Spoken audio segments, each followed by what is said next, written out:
Aprovecho, Germán, para felicitarte, ya lo hice en varias oportunidades y la verdad que es un trabajo enorme el que están haciendo para poner a disposición de toda la comunidad educativa herramientas tan fundamentales como Mobile, ¿no? Así que felicidades por eso. Bueno, gracias, Iván. En realidad esto es un trabajo, a ver, suenan a frases armadas, pero son totalmente ciertas. Es un ecosistema en el que estamos todos los actores involucrados y sin la difusión que hacen ustedes, los referentes, a quienes seguimos y de quienes aprendemos un montón, no se construye ese ecosistema si no hay participación Sí. activa a todos. Yo creo que, sin ánimo de parecer, tener alguna especie de resentimiento, pero yo creo que nuestra Latinoamérica, nuestra Hispanoamérica, tenemos que ser protagonistas fundamentales de esto, y para eso es un trabajo colaborativo de todos. No estar siempre mirando las cosas, soluciones o propuestas que vienen de otras partes del mundo. El propio Iván tiene cosas fabulosas que hace y de las que aprendemos, y bueno, y el resto de ustedes que estoy conociendo y descubriendo también las cosas que hacen sumamente interesantes. Por eso el empoderamiento que podemos hacer entre todos está en nuestras manos y en nuestra decisión, así que eh, esa es la aspiración un poco, creo, ¿no? Me animo a hablar un poco por todos, que Sí. podemos trazar un horizonte y avanzar hacia allá haciendo esto, digamos, una cuestión colaborativa. Así que gracias a todos, ¿no? por el gran trabajo que hacen. A mí me gusta mucho esto que estás diciendo y, de hecho, para mí es fundamental incluso llevarlo a los maestros mismos, a inspirarles a que ellos también creen redes entre ellos de colaboración y de información, porque es la única manera.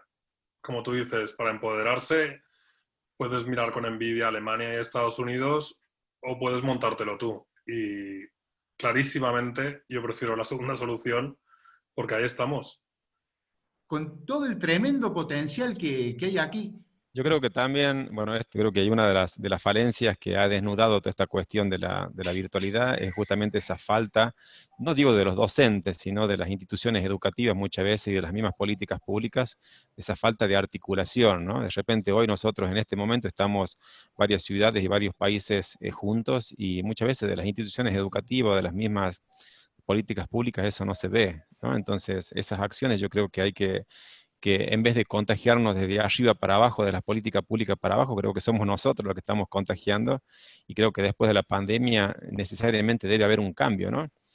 Como todo proceso, como planteaban ahí en los procesos de investigación o la misma construcción de la ciencia que pasan por situaciones críticas para generar esas revoluciones, yo creo que estamos en ese momento, ¿no?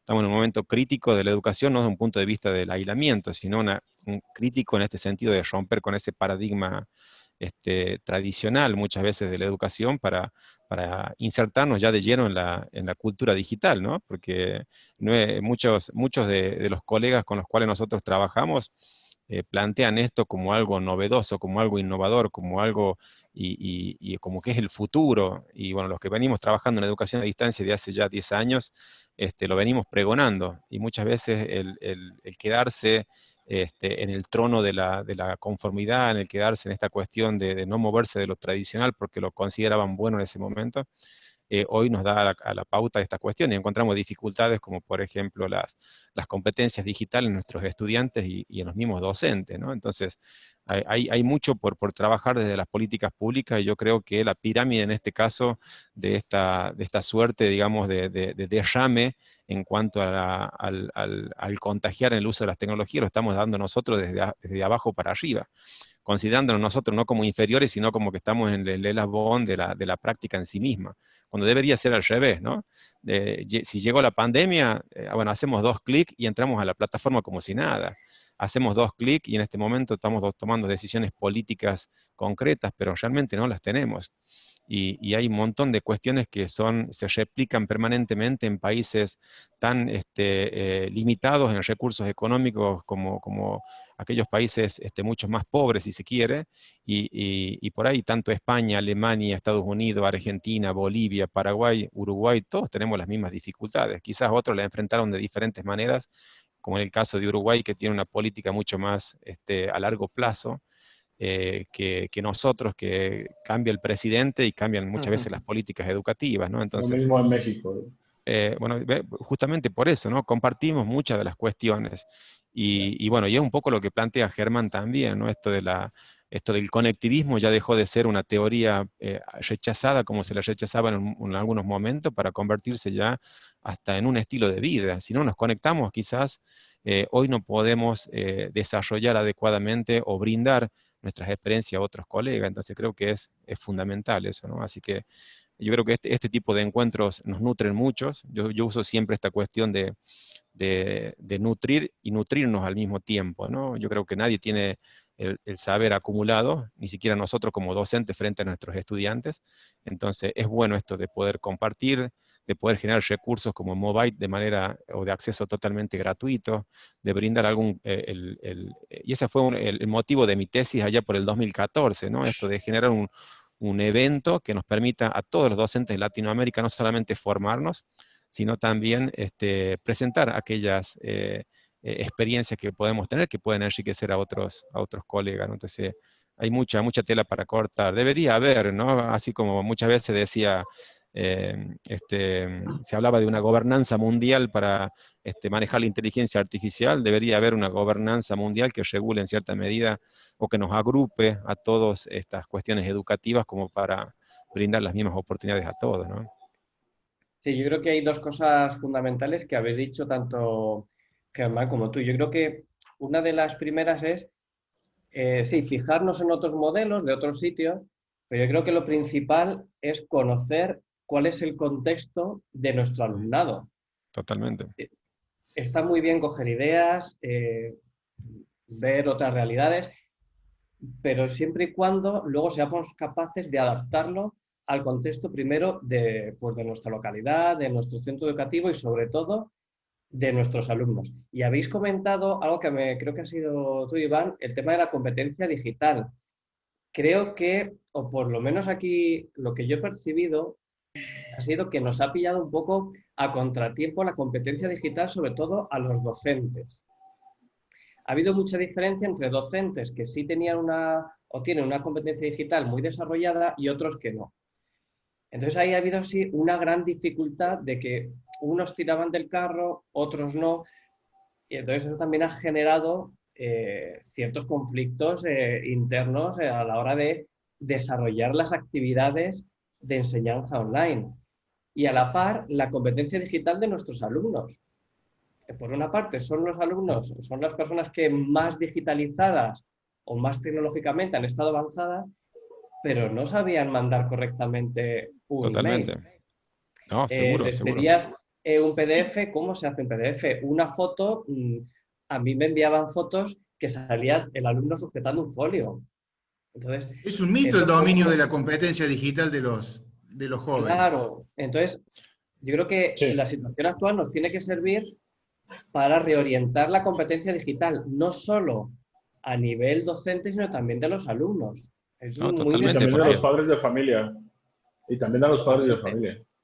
Sí. Es que lo que Eso pasa es. es que ya deja de ser una competencia netamente educativa. Muchas veces se la relaciona la competencia digital como algo estrictamente del ámbito educativo, ya trasciende la frontera hasta el punto de vista laboral y somos parte de esa comunidad digital. Recién Germán hablaba de los ecosistemas, ¿no? Estos ecosistemas digitales que nos obligan a nosotros no solamente preparar a nuestros alumnos para ese mundo hiperconectado, sino también para una interacción permanentemente en esos ecosistemas digitales, ¿no? Entonces, un poco esto de dominar las TIC, bueno, yo siempre la tengo como referente de hace muchos años a Dolores Reich ahí en España, de las famosas TIC, las famosas TAC, ¿no? Y aquel concepto, aquel viejo concepto ya hasta criticado y desterrado en algunos de los casos del famoso nativo digital, ¿no? Hoy yo creo que nos damos Sí. cuenta que nuestros estudiantes no son prácticamente nativos digitales y que utilizan muy poco la tecnología para aprender. ¿sí? Yo les puedo dar un videojuego y seguramente les doy los registros y se olvidan la contraseña y en 2 minutos sacan la contraseña. Ahora, se olvidaron la contraseña de la plataforma y te piden que le hagas un tutorial, porque no saben cómo hacerlo. Entonces también está esta otra cuestión con la que uno permanentemente, y bueno, y después, con todo lo que yo creo que hemos compartido de experiencia en ese sentido, la falta de digitalización de los procesos administrativos, ¿no? De la institución educativa. Yo cuando me monté mi plataforma en Moodle para dar clases, y ahora termino trabajando en Classroom, porque los chicos no pueden ingresar a Moodle, le digo, pásenme el registro de los estudiantes, y me pasaron fotos por WhatsApp escrita a mano. Entonces, todo un proceso para poder digitalizar todas esas cuestiones. Y bueno, yo creo que ya pasó un largo tiempo, todavía seguimos esperando en algunas localidades o en algunas provincias las políticas educativas en materia de TIC y todavía no aparecen. Y bueno, y nosotros ya un poco estamos amoldados, ¿no? Así que bueno, hay mucha tela para cortar, mucho para investigar, para charlar. Y creo que, como hay una frase hecha, como decía Germán al comienzo, realmente la educación mundial, ya ni siquiera de Argentina o de algún país, la educación mundial estuvo a los hombros de los docentes, ¿no? Que supieron montar toda una plataforma, todo un sistema educativo para poder garantizar ese acceso a la educación, ¿no? Digital o no, porque en algunos casos se manejaban con documentos impresos y todo ese tipo de cuestiones, ¿no? Bueno, creo que ya estamos cerrando, ¿no? Bueno, nos despedimos porque ya hicimos más que una introducción, hicimos todo ya. Ya estamos por empezar a escribir un estatuto, digamos. Yo tengo que decir que yo, aun viniendo de un entorno más digital, ¿no?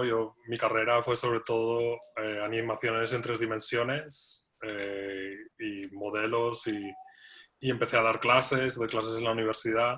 Cuando empezó el COVID en Londres, estábamos perdidos. Yo tengo un equipo ahora con el que doy clases y era dificilísimo por muchos aspectos que ya hablaremos en detalle, ¿no? Pero uno de los más importantes para mí era la falta de flow, ¿no? De conexión con la audiencia.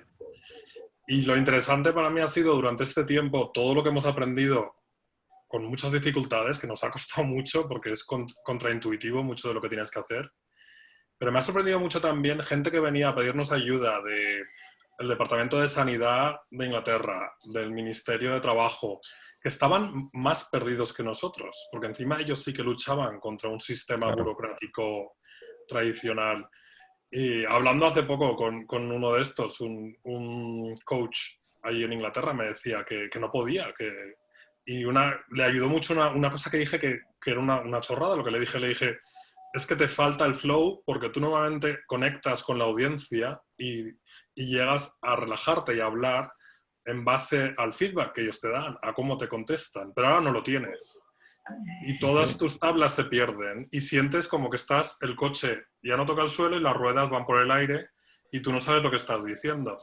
Eso es lo que nos pasaba a nosotros. Pues resulta que este hombre, con tanta experiencia que tenía él de hablar en público y de coaching, andaba igual de perdido.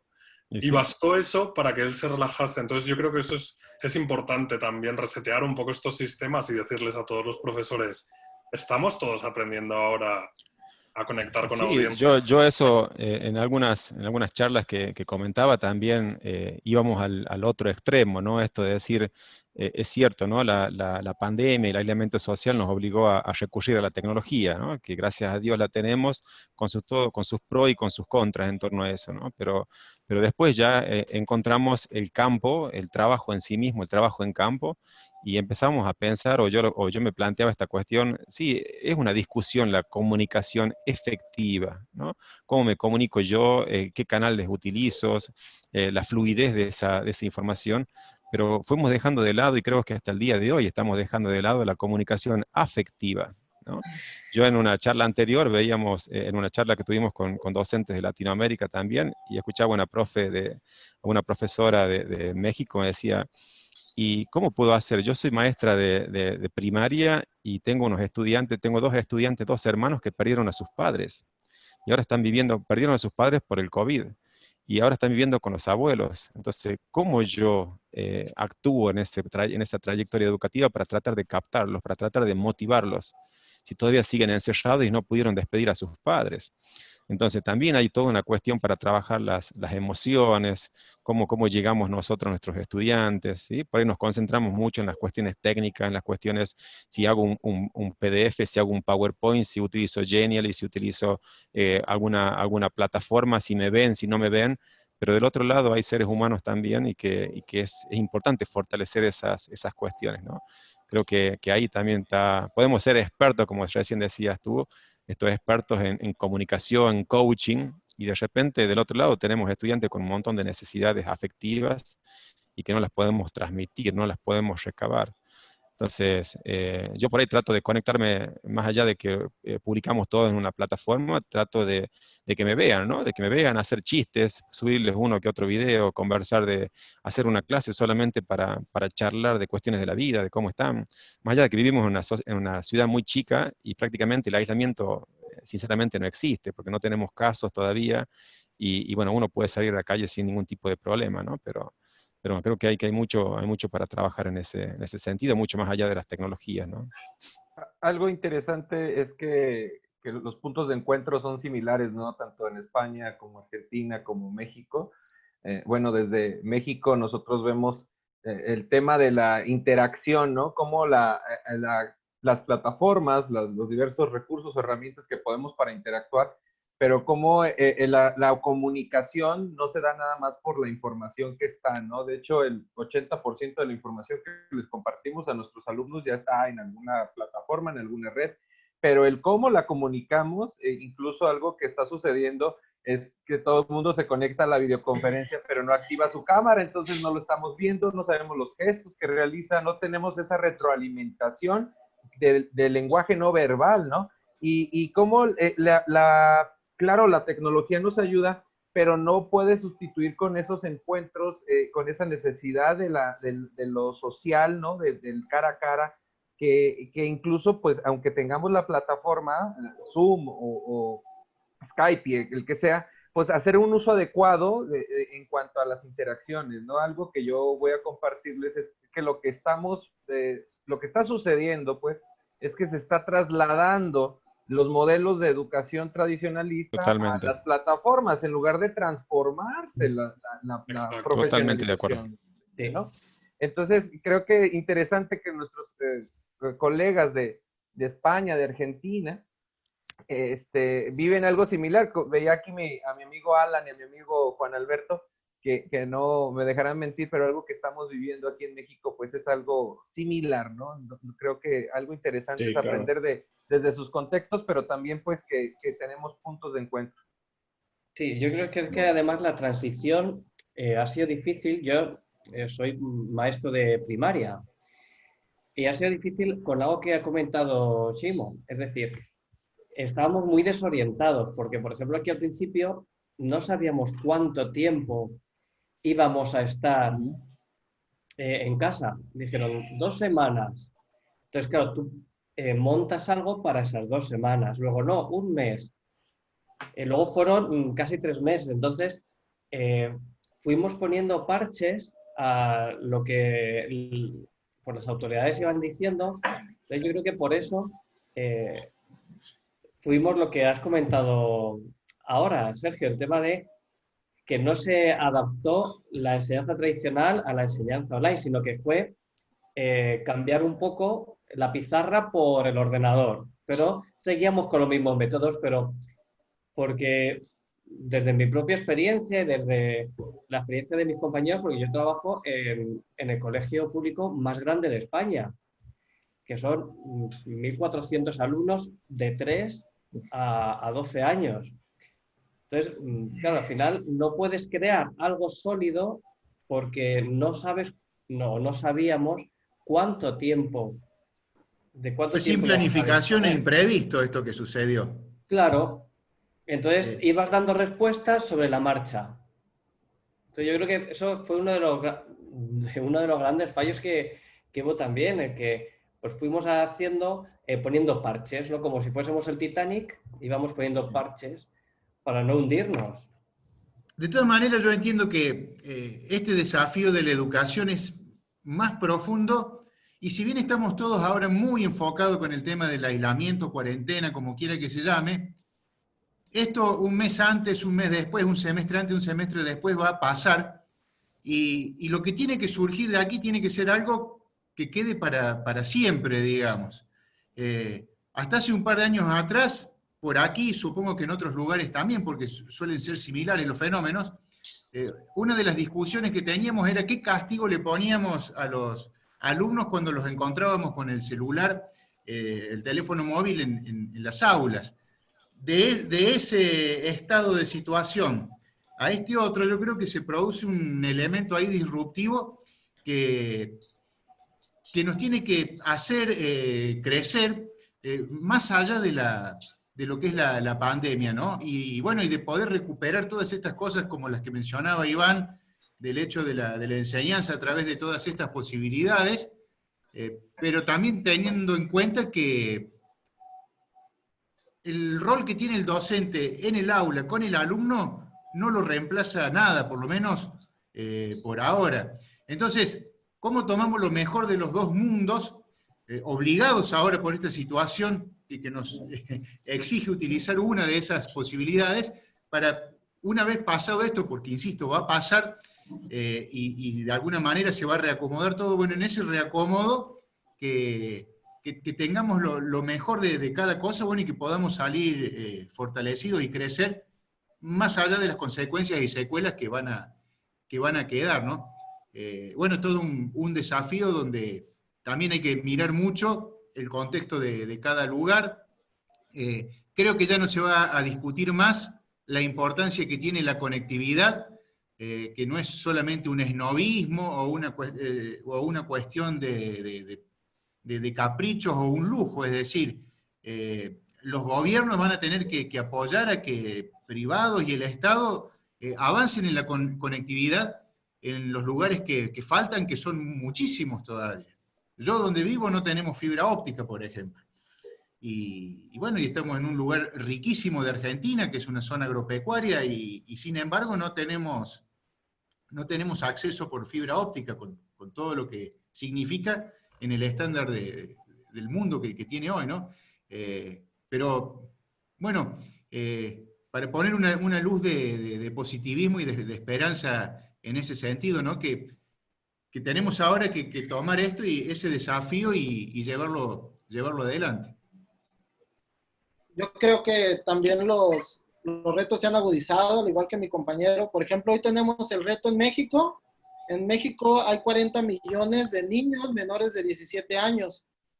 Antes de la pandemia, el 10% de esos niños no tenían acceso a una educación. Por ejemplo, se da en primera infancia y se da con los muchachos de preparatoria a nivel bachillerato. No tenían acceso a una escuela. Imaginen ahora que la escuela está en una pantalla. Entonces, ¿cómo estos millones de jóvenes y niños va a aumentar la brecha de desigualdad digital en México?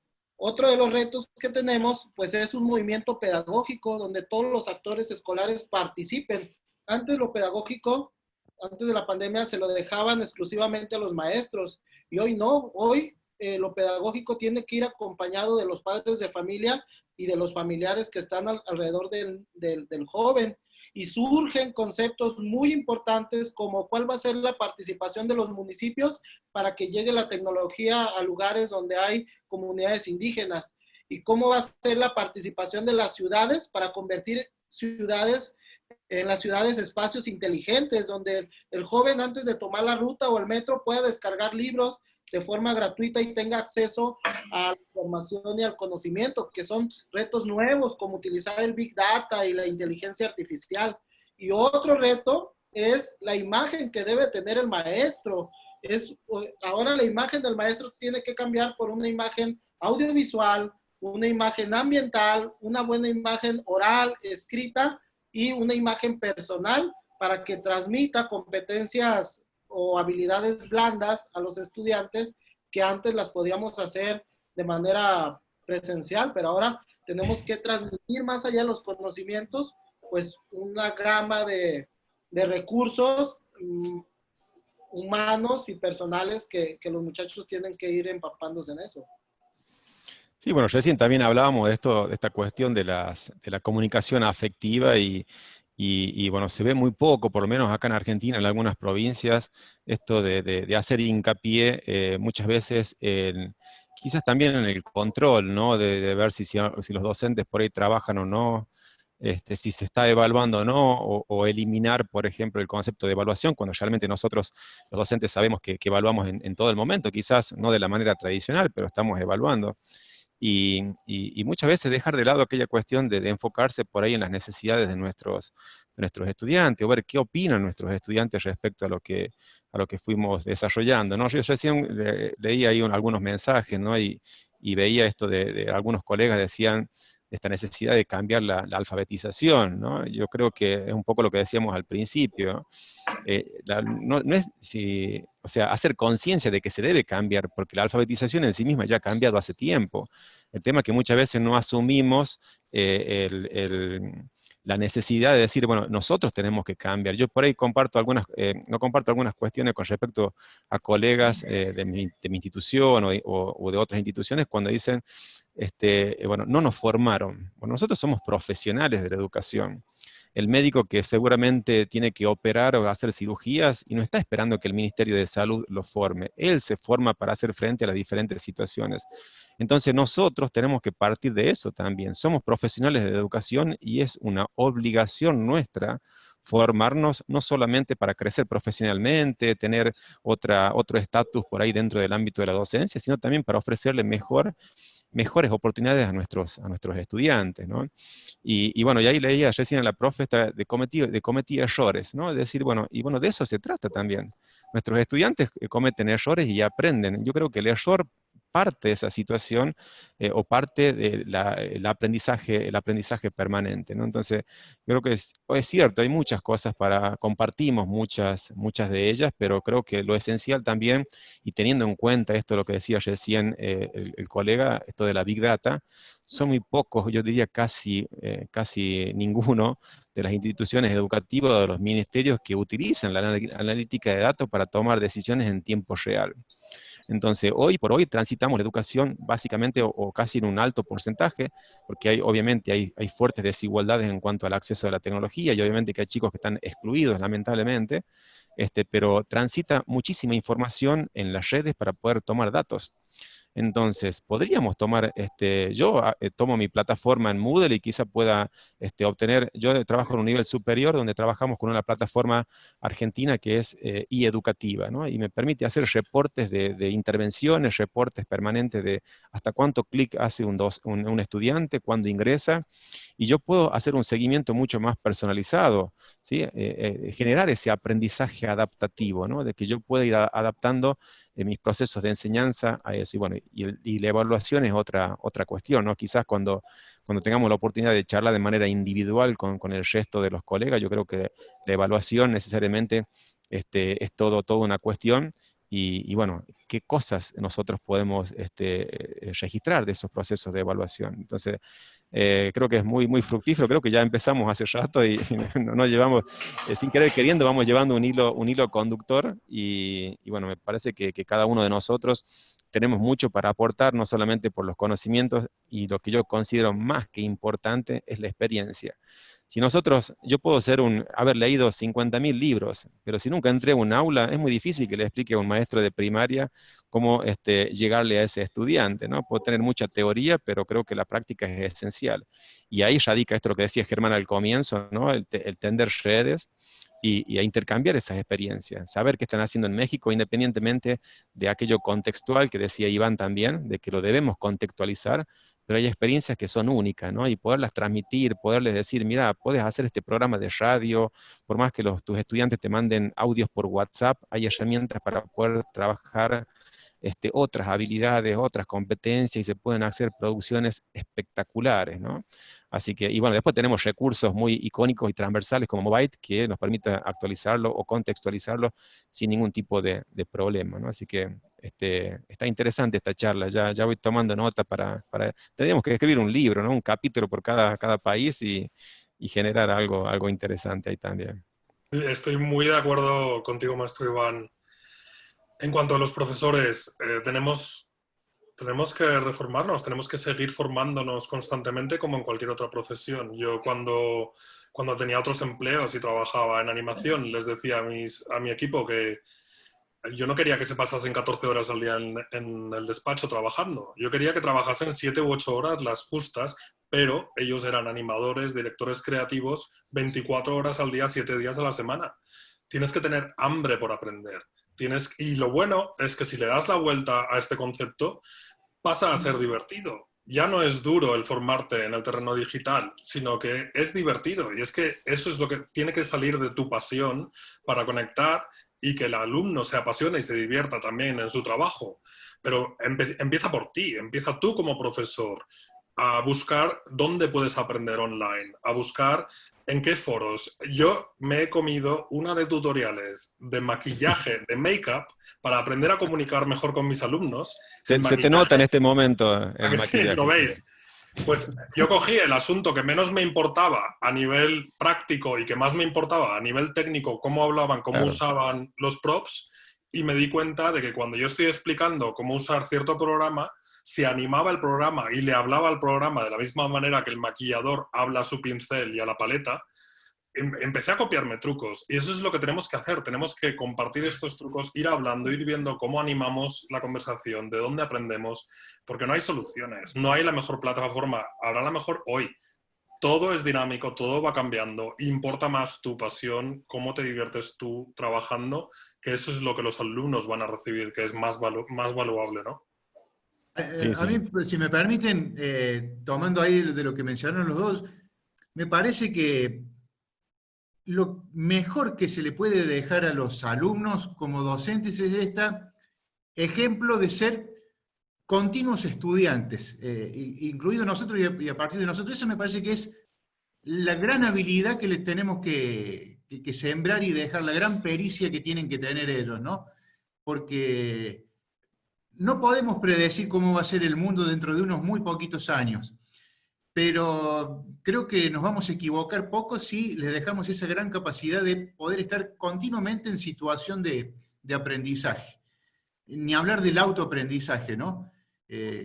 Creo que todas las habilidades, todo lo demás va a pasar por ahí. Entonces, si les podemos brindar esta herramienta de que estén continuamente aprendiendo y cómo hacerlo y sembrar esa inquietud, Hay ese va a ser el gran una que charla TED muy, muy interesante que yo la recomiendo, que es de Fernando Salem, es creador de unos dibujitos animados acá educativos en Argentina, que es de Samba, y él escribe, o sea, en esa charla TED describe cómo surge ese dibujo de Samba, ¿no? Y surge justamente por su maestro de 4º grado, y él tiene 30 y pico. Y él dice que eran interesantes sus clases porque cada vez que daba una clase se relacionaba mucho el aprender con su contexto, ¿no? Porque, con el aprender y la vida, ¿sí? Y le quedó muy marcado eso. Yo creo que nosotros, los docentes, si en este momento les pregunto a ustedes qué más recuerdan de su escuela primaria, de su escuela secundaria, es muy probable que no recuerden ningún contenido en particular. Quizás recuerden alguna experiencia en que han tenido con su maestro o alguna cuestión, ¿no? Que es lo que realmente ese es el aprendizaje significativo, ¿no? Aquello que nos ha marcado en la vida. Y creo que nosotros también dejamos esas huellas a nuestros estudiantes, las dejamos cuando le demostramos que todavía tenemos 40, 50 años y seguimos estudiando, demostramos que le hacemos ver que la vida va mucho más allá de sacarse una nota, sino de simplemente tener que aprender y poder forjarse en un camino que cada vez se hace más complejo. Complejo en el sentido de que cuando, por lo menos en Argentina, cuando uno salía de la secundaria, la habilidad más importante que uno tenía que tener era saber escribir a máquina en los años 90, y recién empezaban a surgir las computadoras. Hoy ya no solamente es inglés, sino empiezan a aparecer habilidades como el trabajo colaborativo, como esas habilidades o competencias digitales, ¿no? La comunicación, cómo nos comunicamos, cómo construir, cómo aprender construyendo, ¿no? Esto de un sitio web, armarse, bueno, diferentes tipos de cuestiones. Y bueno, y el rol docente, como lo planteaban recién ustedes, en ese sentido es esencial. Yo le puedo poner 10.000 videos tutoriales, pero si no estoy yo en la cara tratando con mis expresiones, con mis experiencias, tratando de hacer bajar esos videos, siempre debería estar, más allá de la tecnología, debe estar presente lo humano, ¿no? Y esto vuelvo a esta cuestión de la comunicación afectiva por sobre la comunicación efectiva, que también es importante.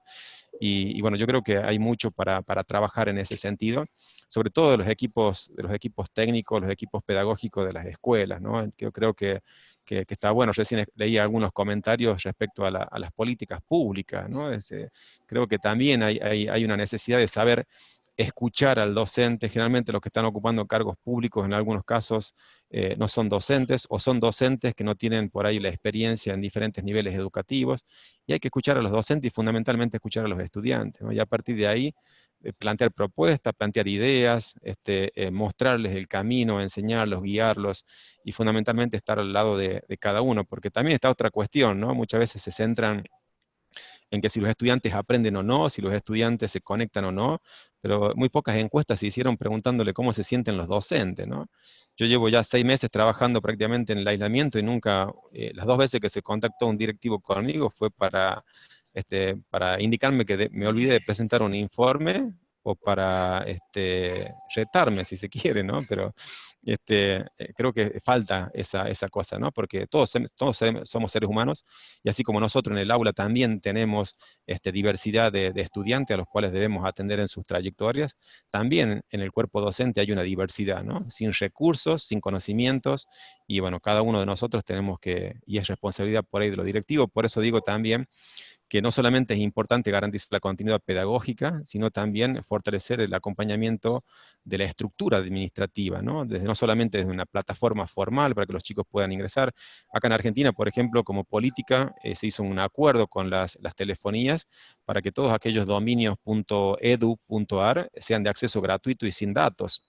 Entonces, ¿pero qué pasa? La mayoría de las instituciones educativas de nivel medio, de nivel primario, no tienen sitio educativo, trabajan en Classroom, o trabajan con WhatsApp, o mensaje, o han montado una plataforma en Moodle, o Chamilo, y bueno, obviamente que se dificulta eso, ¿no? Hay uno de los comentarios que me llegó por mensaje, esto de cómo harían en México, dice, cómo puede intervenir la Secretaría de Comunicaciones y Transporte para propagar la conectividad a las instituciones educativas.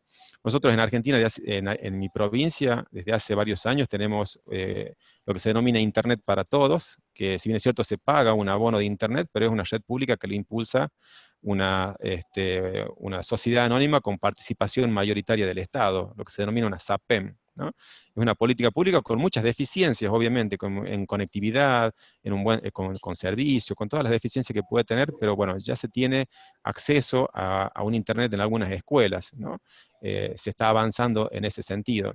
Entonces yo creo que si la Secretaría de Comunicaciones debería estar presente en esto, es garantizar eso, ¿no? Que todos los enlaces .edu.ar deberían, o en este caso .mx, deberían tener acceso gratuito desde las telefonías, de las líneas telefónicas, o desde un sitio, no, bueno, que no tengan datos en realidad, ¿no? Que no consuman datos, porque bueno, el acceso en otras cuestiones es una gran dificultad, ¿no? Bien, mi charla o mi pequeña conferencia va un poco a raíz de comentar mi experiencia como profesor de primaria, y que ha impulsado una pequeña plataforma de enseñanza online. Entonces, los puntos que voy a compartir va a ser un poco el análisis del contexto en el que surgió todo eso, el contexto social del alumnado, como habéis comentado, la conectividad, qué formación tenía el alumnado o qué formación es necesaria. También voy a hablar un poco de lo que habéis estado comentando, un poco sobre la formación del profesorado, es decir, qué saben, qué destrezas TIC son necesarias o necesitamos. También comentaré qué plataforma elegimos desde nuestro centro que garantizase una autonomía del alumnado. Es decir, os pongo un pequeño contexto breve. Mis alumnos tenían 7 años. Como podéis entender, las destrezas TIC están muy limitadas. Entonces, tuvimos que buscar una solución que favoreciese esa autonomía de trabajo del alumnado, precisamente porque los padres tampoco podían estar teletrabajando y atendiendo a sus hijos, ¿vale? Entonces, comentaré cómo conseguimos favorecer esa autonomía, que yo creo que es fundamental, sobre todo en edades tempranas. qué metodología, una vez elegida, una vez hecho el análisis del contexto, elegida la plataforma, qué metodología desarrollamos, ¿vale? Lo comentaré también.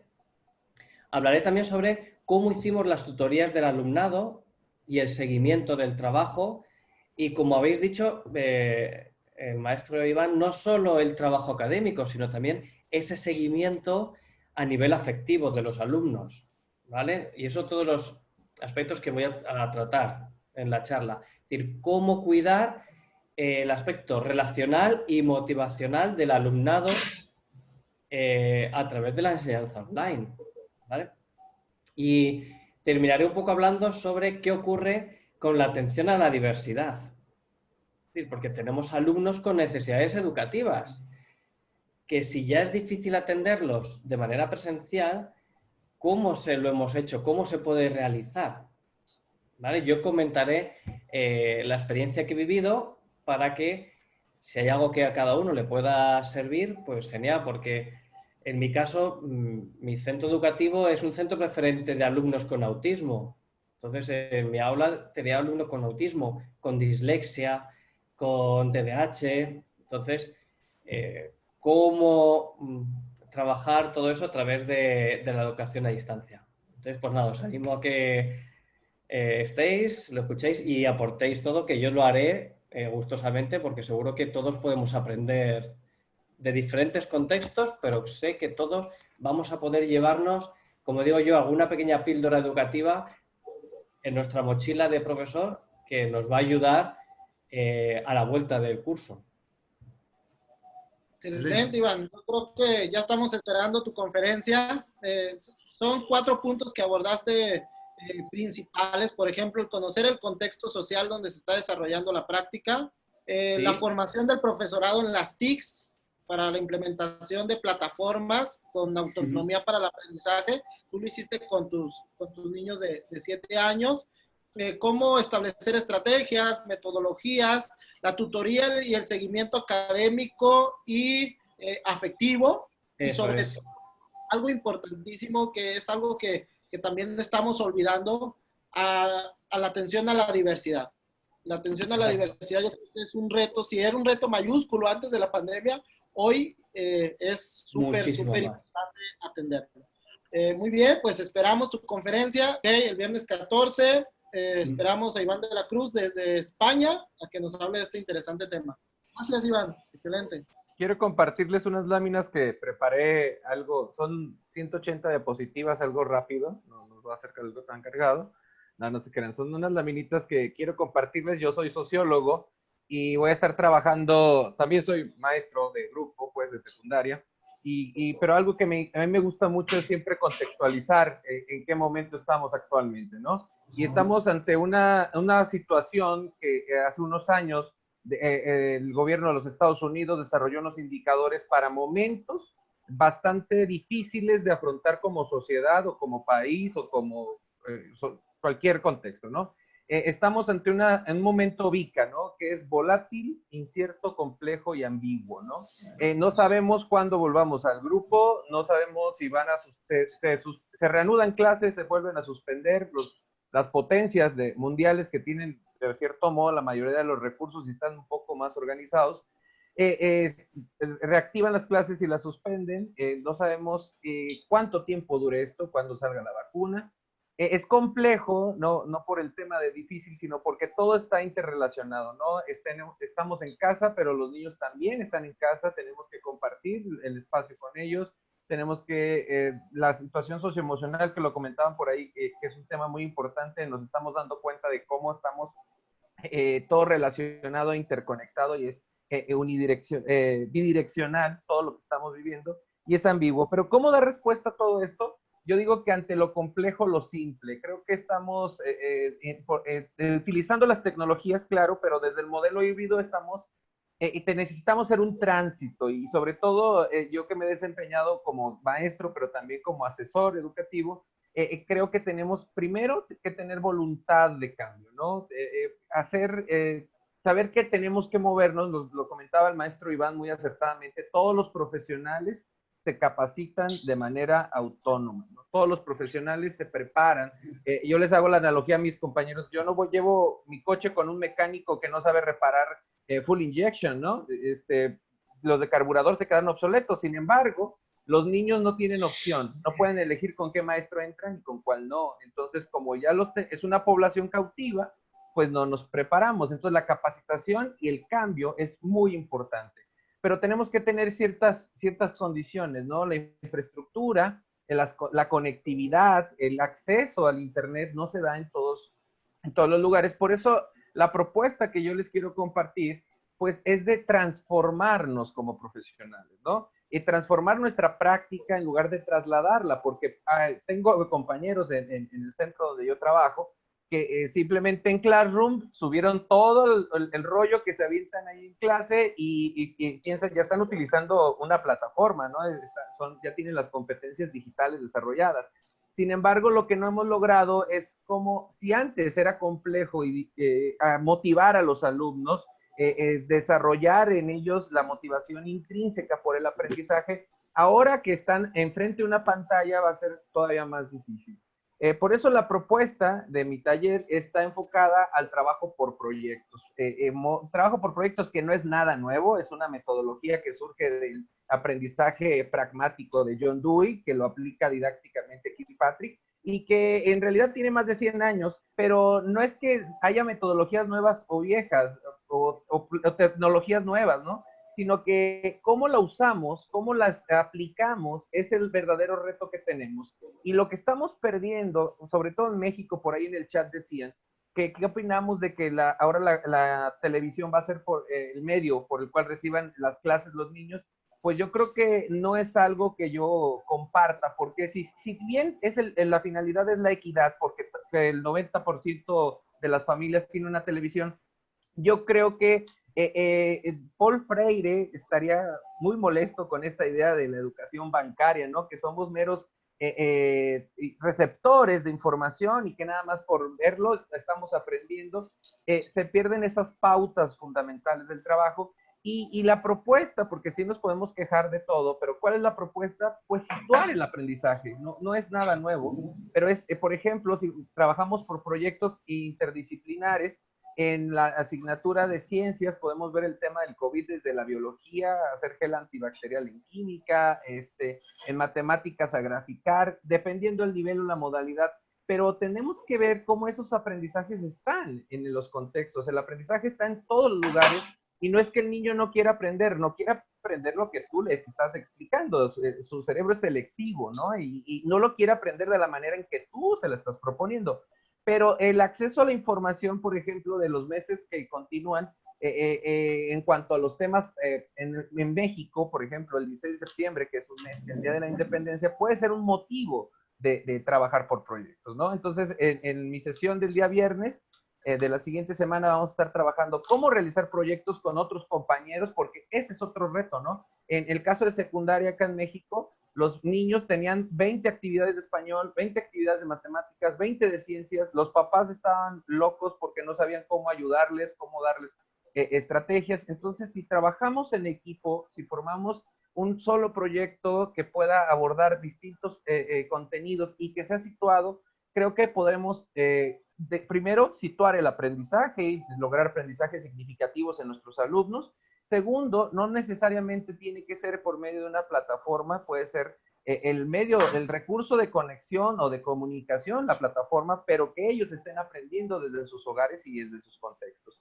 Esa es la propuesta, están invitados el día viernes.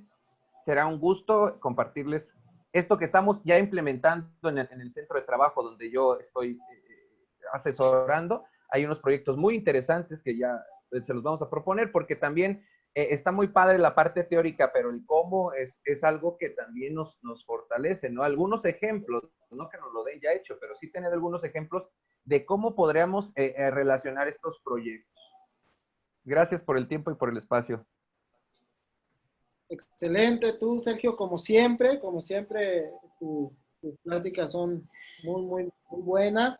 Esto de lo que se conoce como VICA o en el acrónimo en inglés VUCA, que es una sociedad volátil, incierta, pues es algo que debemos de considerar porque los tiempos están cambiando. Hoy vivimos una revolución educativa y nos manejas muy bien esto de cómo transitar de lo tradicional a lo híbrido desde un papel transformador y sobre todo el trabajo por proyectos. Este trabajo por proyectos que involucra dos esferas, la esfera de que los jóvenes o niños se sitúen en condiciones del contexto real o noticias reales que estamos viviendo y a partir de ahí que ellos diseñen todas sus estrategias para resolver esos proyectos, pero también está la parte muy bien mencionada, la parte de los maestros, donde los maestros tenemos que trabajar en equipo para poder situar el aprendizaje. Pues yo creo que es una propuesta excelente y vamos a estar muy atentos en seguirte, Sergio, como siempre lo hemos hecho. Gracias. Gracias. Hola, pues veo que el nivel es bastante impresionante de información y de preparación que tenéis todos, así que creo que en mi charla podréis descansar y rebajar un poco el nivel intelectual. Lo mío va a ser más divertido y más relajado. Yo quiero centrarme en motivaros como profesores, que sois la representación, sois el canal del conocimiento, del placer de saber, de disfrutar conociendo y cambiando y aprendiendo. Y voy a intentar traeros herramientas para empezar trabajando desde dentro, en vosotros mismos, para que estéis preparados para crecer y para aprender. Os voy a contar una anécdota rápidamente de algo que me pasó hace muchos años. Fui un par de meses a Lima, a Perú, a trabajar con profesores de barrios marginales, ayudándoles a entender mejor los temas digitales.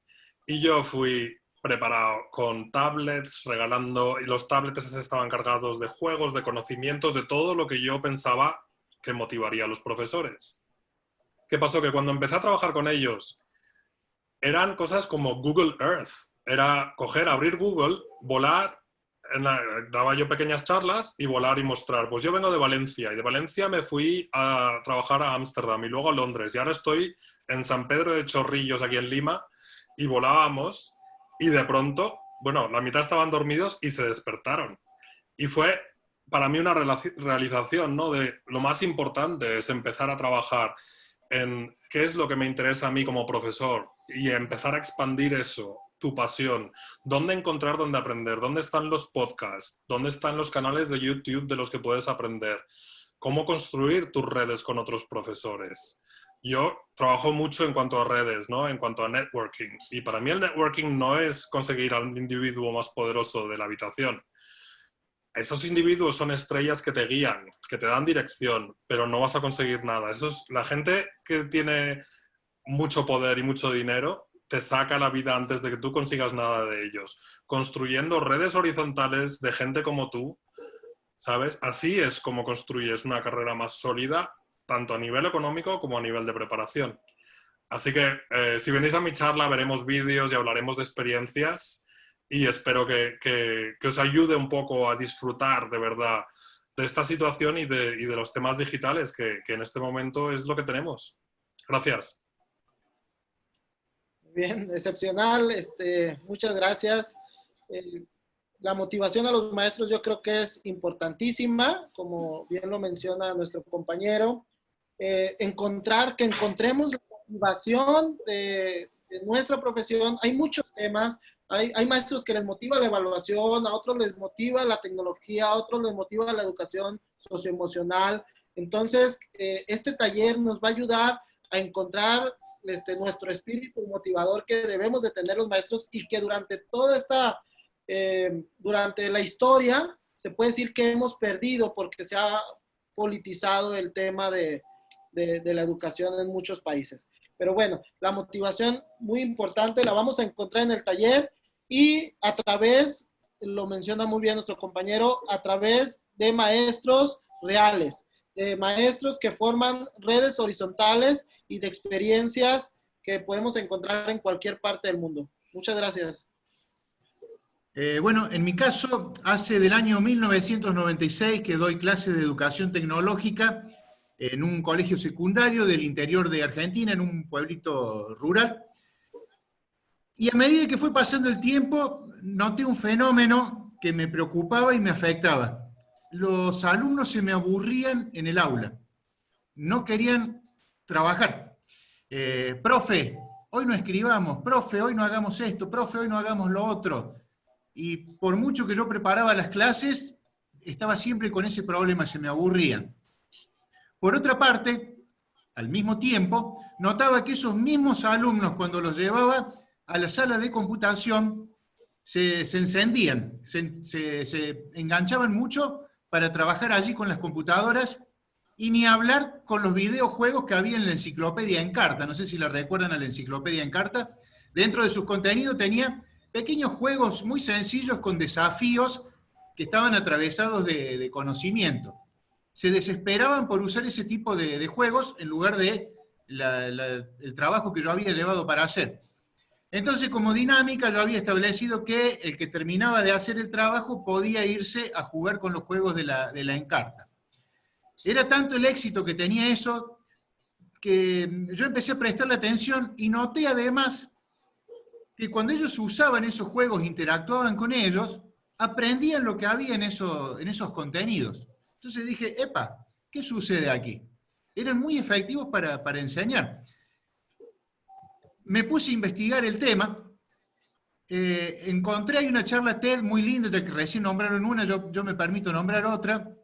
Hay una charla que dice, se llama "Los videojuegos se enseñan mejor que la escuela". La da Gonzalo Frasca, un uruguayo que es tremendamente capaz, que desarrolla videojuegos educativos, y él ahí explica por qué los videojuegos, los universos virtuales y todo este tipo de posibilidades son muy poderosos para comunicar, ni hablar del hecho de captarle la atención a los alumnos. Entonces, como yo estaba, además de mi tarea docente, en el mundo del desarrollo de los videojuegos, planteé armar una herramienta que permita que los docentes podamos crear ese tipo de contenidos de manera muy sencilla, muy rápida, para captar la atención de los alumnos, empoderar las clases y las actividades que realizan las escuelas. Esa herramienta ya está disponible, está en internet, se puede utilizar. Rápidamente cualquier docente puede crear un contenido educativo referido a su materia y de esa manera lograr captar la atención de los alumnos, comunicar de manera muy, muy poderosa. Una anécdota, tiempo después, cuando ya estaba esta solución en marcha, llega un día la directora a mi aula, abre la puerta y me dice, Germán, ¿qué pasa? Era tanto el ruido que se escuchaba de afuera, porque los chicos estaban muy entusiasmados, muy excitados, jugando, prestando atención en la clase, interactuando con los juegos que habíamos llevado y aprendiendo. Incluso aquellos niños que habitualmente no participaban del aula. Lo cuento porque pasé de un extremo al otro con este tipo de recursos. ¿Es la herramienta perfecta para todo? No, por supuesto, es una herramienta y como cualquier herramienta, hay ocasiones en que va a ser muy útil y va a ser el recurso adecuado, mientras que en otra va a servir para complementar otro tipo de actividades que se hacen. Entonces, en la charla esta que vamos a tener el martes a las 15 de Argentina, si no tengo mal el horario, les voy a mostrar esto, por qué es tan poderoso utilizar videojuegos para educar, cuándo utilizarlos, cómo crearlos de manera sencilla, muy rápida, cómo empoderar las actividades que se pueden hacer desde la escuela y hacia la comunidad. Les voy a mostrar algunos ejemplos muy interesantes de docentes que utilizando este tipo de herramientas han logrado hacer.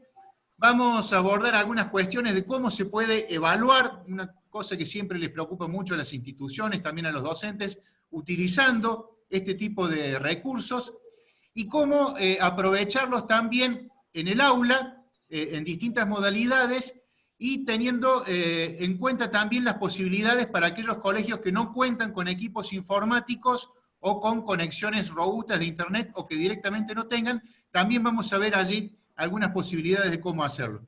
Entonces, un poco sobre todo esto va a ser la charla. La idea es que ustedes puedan incorporar los videojuegos creados por ustedes o por sus alumnos como recurso educativo a su práctica docente y de esa manera generar una revolución en el aula. Así que los esperamos y muy agradecidos a la organización por la invitación. Muchas gracias. Germán, pues, muchas gracias. Yo creo que es un adelantado a nuestros tiempos, esto de la generación de contenidos a través del videojuego, pero no solamente la generación de contenidos. Estos contenidos se pueden utilizar en realidad virtual, en realidad aumentada, que son una tendencia a nivel mundial y sobre todo de una manera didáctica. O sea, a mí me encanta esta parte que nos habla Germán de la generación de contenidos, no solo de maestros, sino también de alumnos, y cómo empatarlo en el trabajo didáctico dentro del aula, pues yo creo que es algo que todos estamos pidiendo desesperadamente y vamos a estar muy pendientes de tu conferencia, Germán. Muchas gracias. ¿Qué tal, Alan? ¿Cómo estás? Buenas tardes y buenas tardes a todos los que nos están siguiendo en la transmisión. Me da mucho gusto saludarlos. Creo que ya escucharon un poco la parte de introducción de cada uno de los personajes que nos acompañan hoy aquí. Y bueno, bastantes aportaciones muy interesantes cada una de ellas, desde España, desde Argentina y desde México, ¿no? Creo que algo que podemos retomar acá muy valioso es la cuestión de que nos encontramos, a pesar de estar en distintos espacios geográficos, en distintas economías, ¿no? Que son tan distintas las economías de México, España y Argentina. A pesar de esta cuestión, encontramos puntos de encuentro y dificultades muy parecidas y con base en eso creo que podemos tejer soluciones. Hace rato que Iván de la Cruz nos presentaba su charla, me parece que va a ser algo muy importante porque creo que es una cuestión que como profesor de primaria, Iván, los docentes que nos están viendo, además de los de preescolar y de los de educación básica, es lo que quieren escuchar, ¿no? Propuestas de cómo voy a hacer, más allá de diseñar modelos, porque realmente ahora, como bien decían ustedes, no se trata de implantar un nuevo modelo, sino de ir diseñando estrategias que nos permitan, en este periodo de revolución, de disrupción, solventar la cuestión del aprendizaje a distancia, ¿no? Ya sea de manera virtual o no virtual, pero es lo que quieren escuchar, ¿no? Y bueno, creo que cada uno igual, Simo, la parte motivacional, súper importante, ¿no? Porque, bueno, vaya que estamos encerrados en casa, no podemos salir y nos ha cambiado el panorama, ¿no? De la misma manera, Germán, con la herramienta que nos presenta, que ya la hemos trabajado aquí en México también, la hemos compartido con algunos docentes, también es una herramienta muy importante, muy poderosa y muy didáctica, ¿no? Que aparte no solamente, Germán, ya te digo, divierte a los estudiantes, divierte a los profesores también al momento de crear sus materiales. Los mismos profesores se divierten creando materiales de ese tipo, ¿no? Y sobre todo retomar también lo que dice Sergio Rubalcaba del trabajo por proyectos, ¿no? Y bueno, les comento, yo soy subdirector académico de primaria y por ahí me toca, soy directivo, siempre me toca escuchar los piedrazos que se nos avientan a los directivos, de que los directivos exigimos, de que hacemos esto, de que solo pedimos informes, de que no. Yo entonces creo me voy a centrar en el papel que debe desempeñar el directivo en esta cuestión, en esta situación de crisis, ¿no?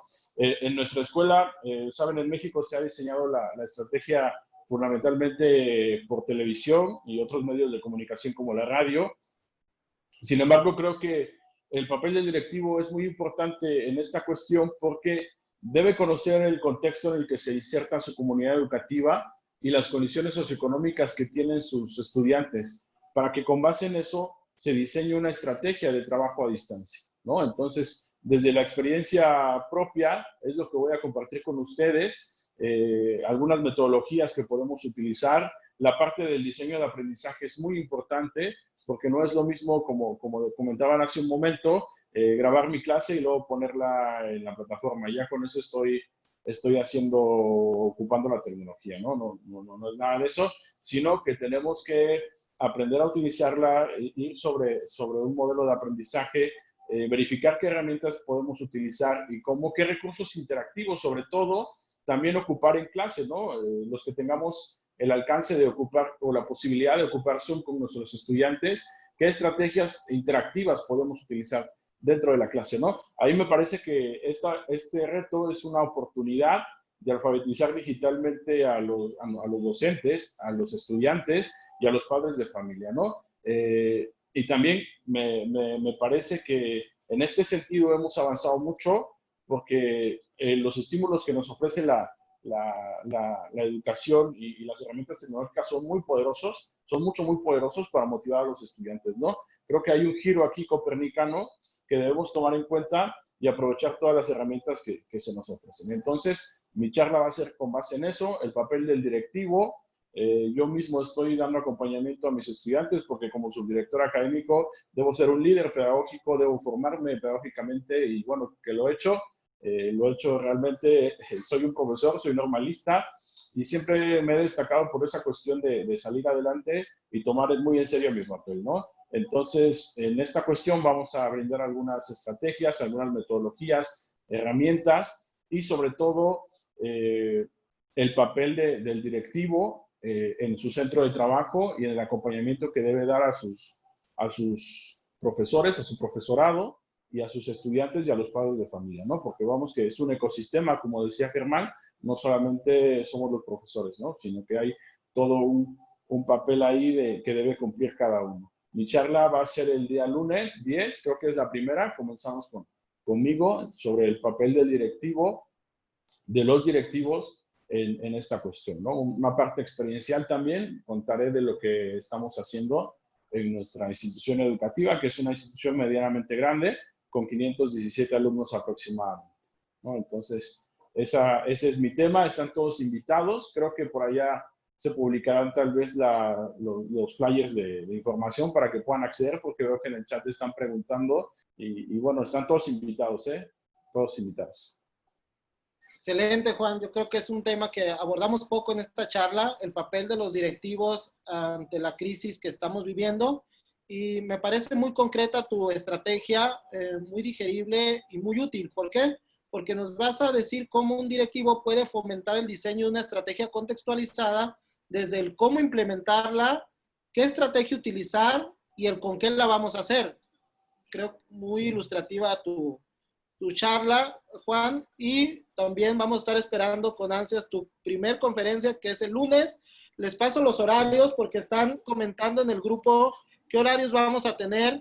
Para las personas que están en España, van a ser a las 8 p.m. en España, tiempo de España.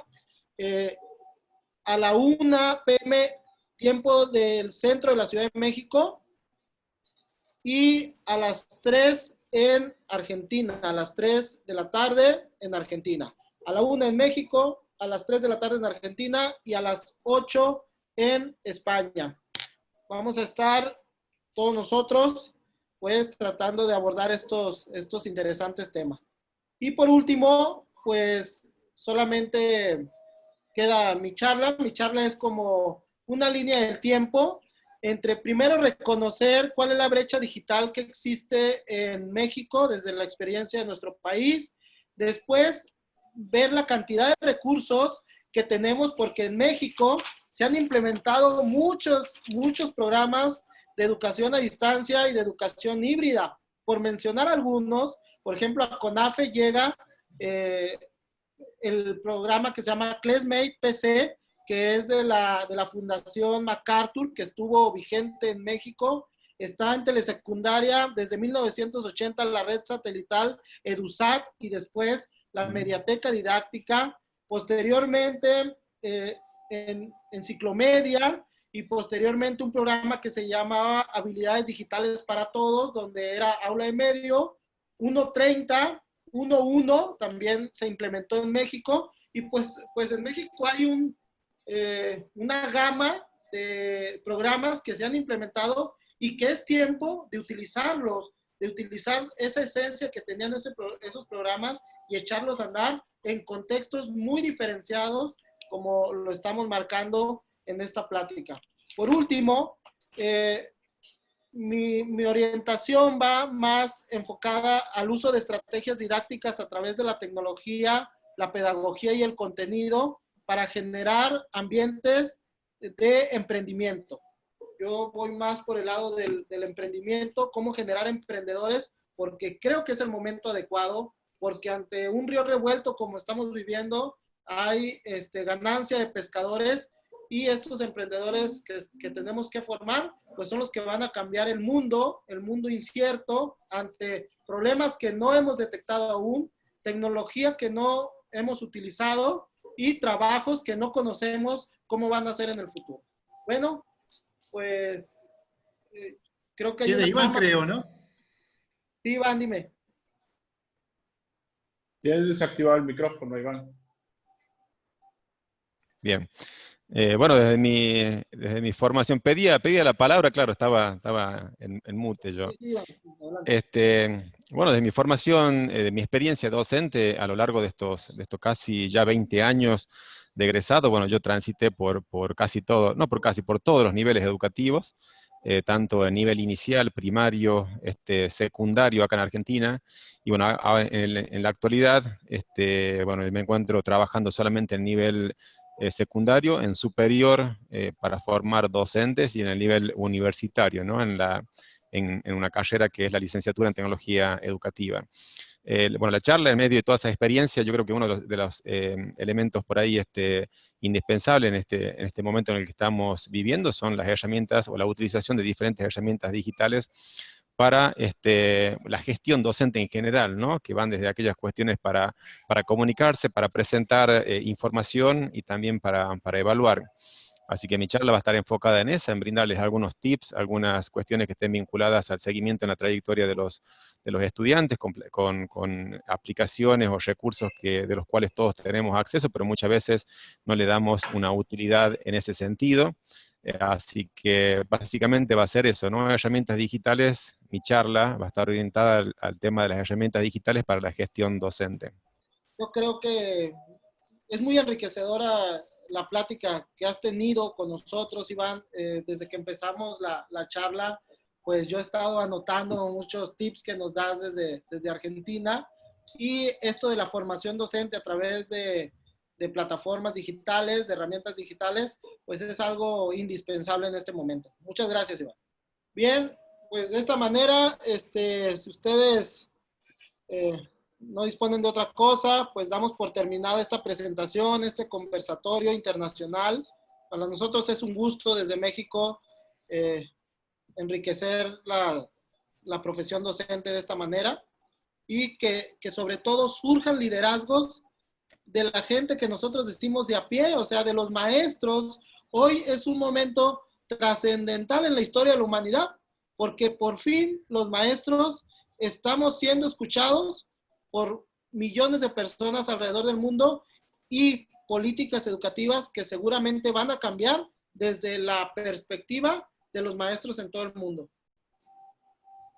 Bueno, no, simplemente, ya que yo fui el que más habló por ahí al comienzo, ya me han tildado de eso, así que, bueno, vamos a seguir con la misma, por la misma línea.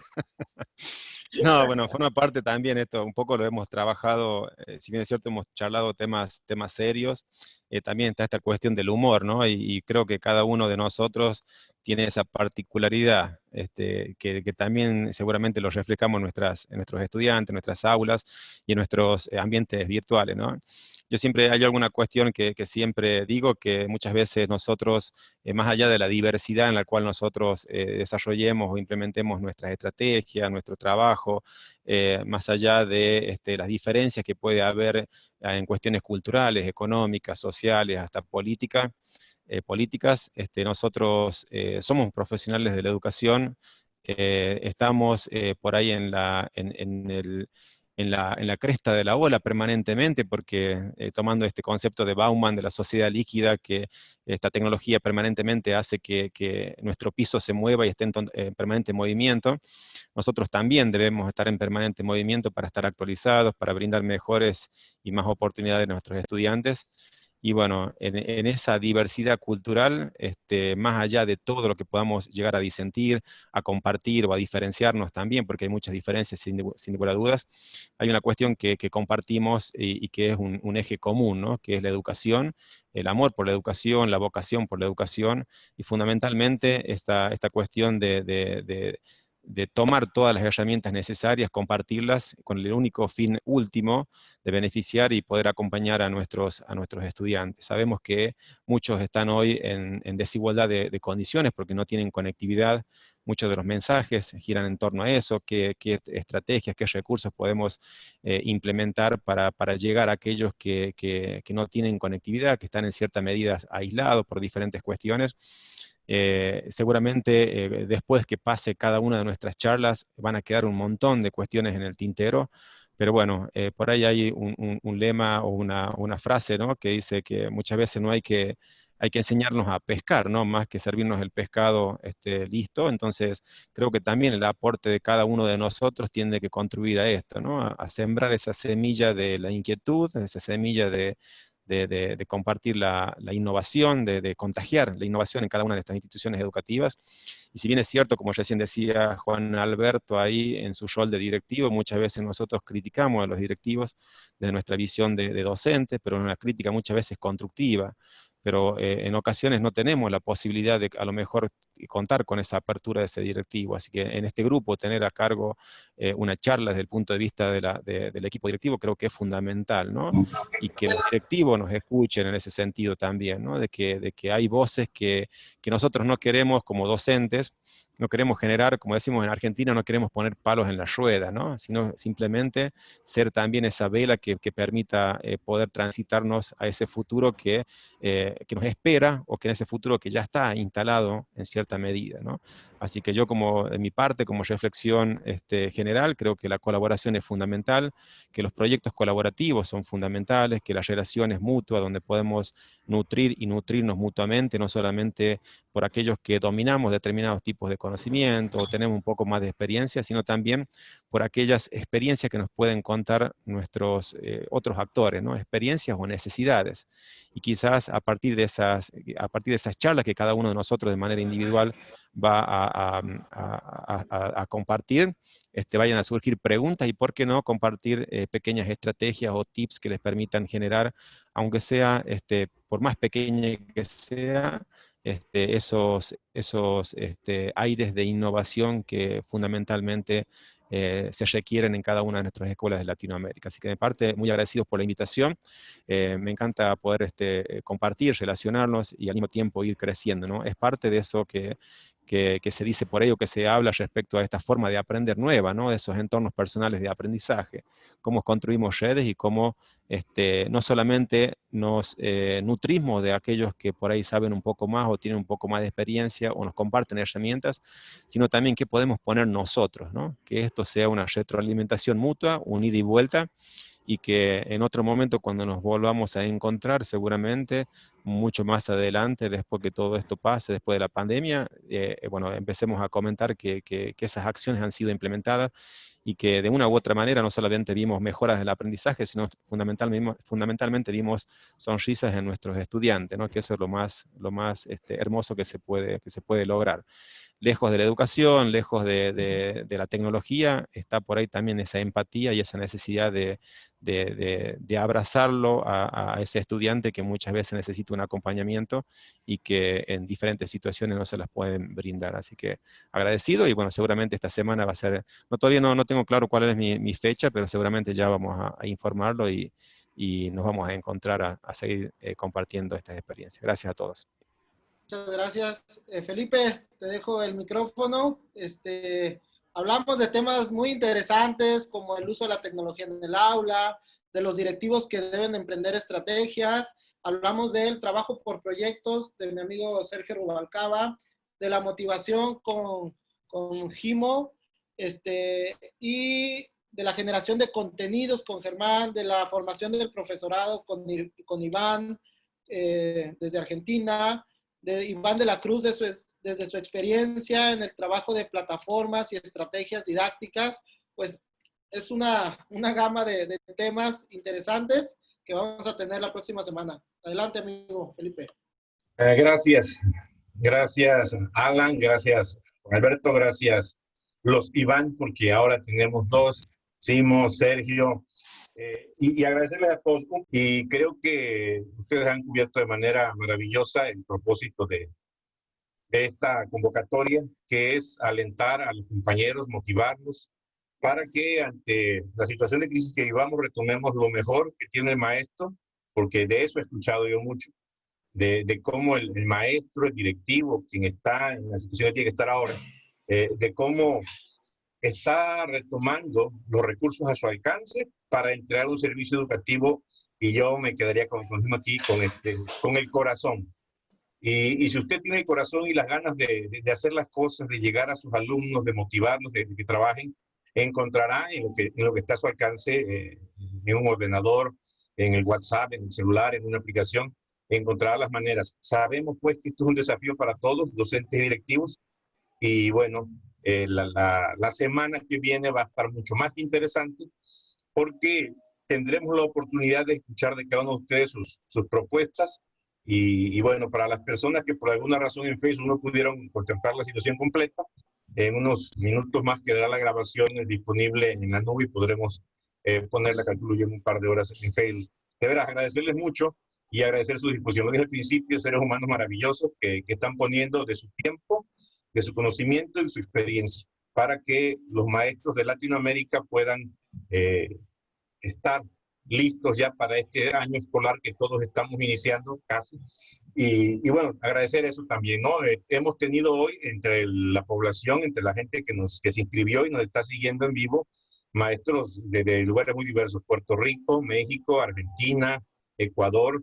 Yo he visto compañeros de Colombia que han agradecido y que han mandado mensajes. Entonces, más allá de la dificultad técnica que tuvimos de inicio, digo, quien nos conoce sabe que no pasa siempre, sí decir gracias por lo que han hecho, y la siguiente semana, o sea, que esto no sea un motivo de desánimo, que la siguiente semana retomemos de esto, que hoy hemos sido nutridos para poder continuar escuchando a cada uno de los panelistas y que retomemos el corazón del educador a través de las redes, a través de la tecnología o a través incluso de la entrega de un papel impreso en la puerta del estudiante cuando esto sea necesario.